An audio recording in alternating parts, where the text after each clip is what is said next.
호세아 9장. 이스라엘아, 너는 이방 사람처럼 기뻐 뛰놀지 말라. 내가 음행하여 네 하나님을 떠나고 각 타작마당에서 음행의 값을 좋아하였느니라.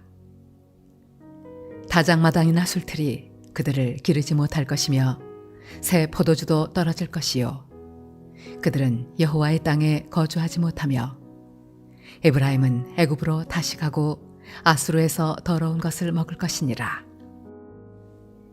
그들은 여호와께 포도주를 부어드리지 못하며 여호와께서 기뻐하시는 바도 되지 못할 것이라. 그들의 재물은 애국하는 자의 떡과 같아서 그것을 먹는 자는 더러워지나니 그들의 떡은 자기의 먹기에만 소용될 뿐이라. 여호와의 집에 드릴 것이 아님이니라. 너희는 명절날과 여호와의 절기의 날에 무엇을 하겠느냐? 보라, 그들이 멸망을 피하여 갈지라도 애굽은 그들을 모으고 노브는 그들을 장사하리니 그들의 은은 귀한 것이나 찔레가 덮을 것이요, 그들의 장막 안에는 가시덩굴이 퍼지리라.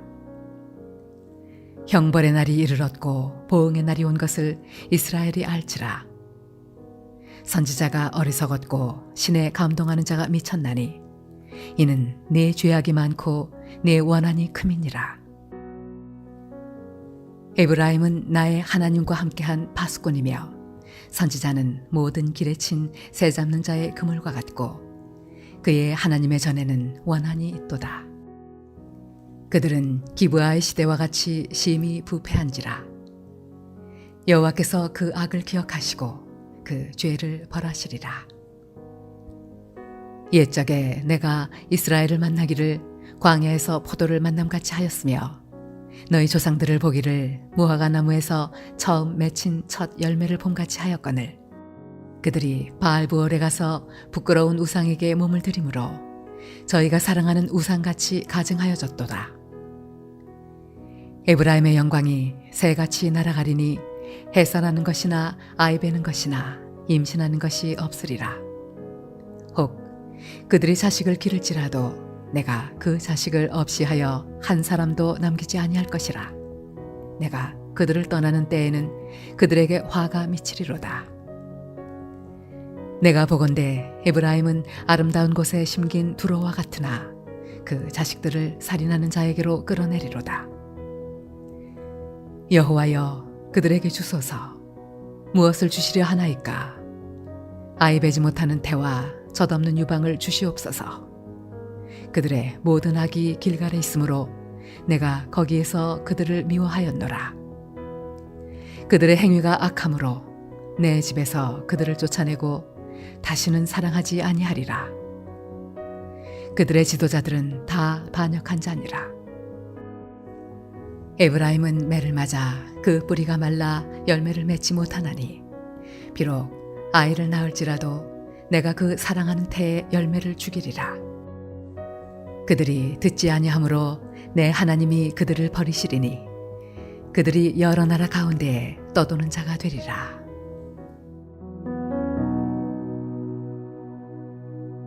할렐루야. 사랑하는 브레드원교회 성도 여러분, 오늘 하루도 주와 더불어 동행하는 복된 삶이 되시길 바랍니다. 호세아서는 크게 두 부분으로 나눌 수 있는데요. 1장부터 3장까지는 호세아와 고멜의 혼인 관계를 통해서 하나님의 사랑을 말하고 있고요. 그리고 4장부터 마지막 14장까지는 하나님의 엄하시고 또 무서운 그러한 심판에 대한 내용을 이야기하고 있습니다. 특별히 호세아 9장부터 11장까지는 이스라엘의 멸망에 대한 내용을 이야기하고 있습니다.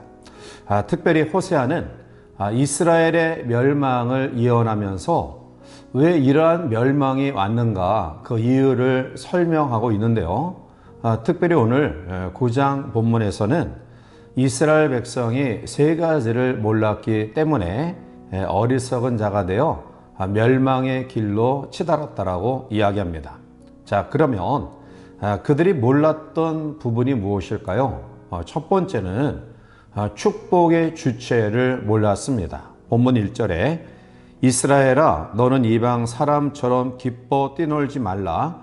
내가 음행하여 내 하나님을 떠나고 각 타작 마당에서 음행의 값을 좋아하였느니라 라고 말합니다. 이스라엘 백성은 타작 마당에서 음행을 행하면 그 대가로 바알과 아세라가 비를 내려주고 농사가 잘 되게 하며 수확을 풍성하게 해준다라고 생각하면서 바알 신을 섬기며 기뻐했다라는 내용입니다. 이스라엘 백성은 축복을 주신 주체를 알지 못했기 때문에 어리석은 자가 되어 멸망의 길로 나가죠. 호세아 2장 8절에 보면 곡식과 새 포도주와 기름은 내가 그에게 준 것이요 그들이 바알을 위하여 쓴 은과 금도 내가 그에게 더하여 준 것이거늘 그가 알지 못하도다 라고 말합니다. 하나님께서 곡식과 기름과 포도주도 주시고 또 은과 금도 주셨는데 그것을 바알이 주었다고 하니까 하나님께서 진노하셔서 다음과 같이 말씀하십니다. 호세아 2장 9절에 그러므로 내가 내 곡식을 그것이 익을 계절에 도로 찾으며 내가 내 새 포도주를 그것이 맛들 시기에 도로 찾으며 또 그들의 벌거벗은 몸을 가릴 내 양털과 내 삶을 빼앗으리라 라고 말합니다. 하나님이 주셨는데 바알이 주었다라고 이야기하자 하나님은 주신 모든 것을 빼앗으기 시작했다라고 말씀하신 것입니다. 결국 이스라엘은 모든 축복을 빼앗겨 버리고 아수르의 포로가 되어 끌려가는 비참한 결과를 초래합니다. 두 번째로 이스라엘 백성들이 몰랐던 부분은 역사의 교훈을 몰랐습니다. 본문 9절에 그들은 기브아의 시대와 같이 심히 부패한지라 여호와께서 그 악을 기억하시고 그 죄를 벌하시리라 라고 말합니다. 기브아의 시대라는 것은 사사기 19장과 20장의 내용을 이야기하는데요.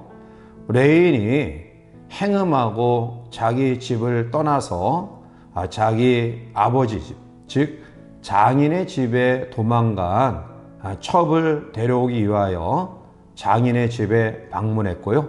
또 장인과 이야기를 나눈 이후에 그 첩을 데려오는 과정 속에 밤이 늦어 베냐민의 기브아라는 동네에서 하룻밤을 머물게 됩니다.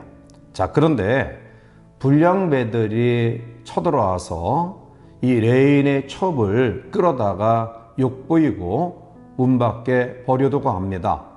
그날 아침 레인이 일어나서 보니까 자기의 첩이 문 앞에서 죽어 있었습니다.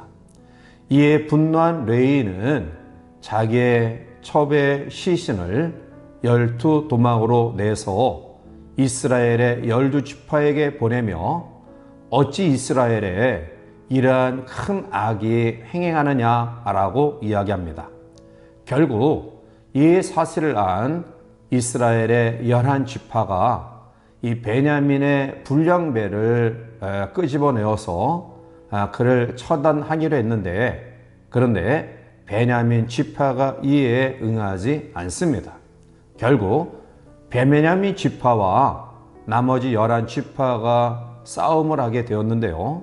그런데 1차, 2차 전쟁에서는 베냐민 지파가 승리했습니다.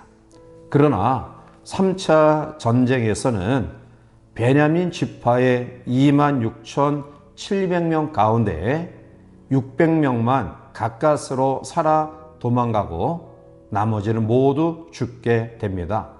이것이 바로 기브아 사건입니다. 자, 따라서 기브아의 사건은 패역하면 하나님이 심판하시고 그 심판은 이처럼 처절하고 막중하다라는 진리의 교훈이 있는 것입니다.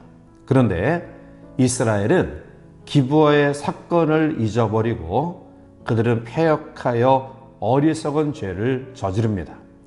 세 번째, 이스라엘이 몰랐던 부분은 그들이 누구의 말을 경청하여 들어야 될지를 몰랐습니다. 오늘 17절에 그들이 듣지 아니하므로 내 하나님이 그들을 버리시리니 그들이 여러 나라 가운데 떠도는 자가 되리라 라고 말합니다. 그들은 하나님의 말을 들어야 될지 우상의 신을 또 그 말을 들어야 될지 잘 분간하지 못했습니다. 하나님의 말을 들어야 될 이스라엘 민족이 우상의 말을 들었고요. 그리고 점쟁이와 사술사들의 이야기를 듣습니다. 오늘날 대한민국에서도 무덤과 점쟁이가 횡행하고 있습니다. 많은 사람들이 이러한 사람들의 말을 믿고 따라가고 있습니다. 이것은 굉장히 어리석은 일입니다. 결국 이스라엘 민족은 하나님의 말을 경청하여 듣지 아니하고 우상의 말을 듣고 또한 하나님의 신에 감동한 선지자의 말을 듣지 아니하고 바로 점쟁이들의 말을 들으므로 어리석어 하나님의 심판을 받게 됩니다. 오늘날에도 이와 같은 사람들이 많이 있습니다. 따라서 믿음을 가진 성도는 하나님의 말을 경청하여 들어야지 세상의 우상과 또 점쟁이의 말을 들어서는 안 됩니다. 사랑하는 성도 여러분, 잠언 9장 6절에 어리석음을 버리고 생명을 얻으라 명철의 길을 행하라 하느니라 라고 말합니다. 어리석음을 버리고 지혜를 얻어야 됩니다. 하나님을 섬기고 경외하는 것이 인간의 최고의 지혜임을 기억해야 할 것입니다. 따라서 말씀 속에 우리에게 주시는 역사적 교훈과 또 하나님의 말씀을 경청하여 듣고 순종하는 우리 모두가 되어서 어리석은 자가 되어 멸망의 자리에 빠져 들어가는 일들이 우리 가운데 없는 지혜로운 참된 성도의 삶이 되시기를 주님의 이름으로 간절히 축원해 드립니다. 함께 기도하시겠습니다. 사랑의 하나님, 만군의 여호와 하나님이 우리의 삶을 주관하시고 섭리하시고 인도하시고 축복하시는 분임을 말씀 속에 믿습니다. 따라서 하나님의 말씀 속에 남겨진 역사적 교훈을 우리들이 묵상하며 오직 여호와의 생명의 진리의 말씀만 귀 기울여 오늘 이 악한 세대 가운데서도 지혜로운 하나님의 사람들이 되어 하나님 인도하심 속에 승리하는 복된 성도들 될 수 있도록 인도하여 주시옵소서. 예수님의 이름으로 감사하며 간절히 기도하옵나이다. 아멘.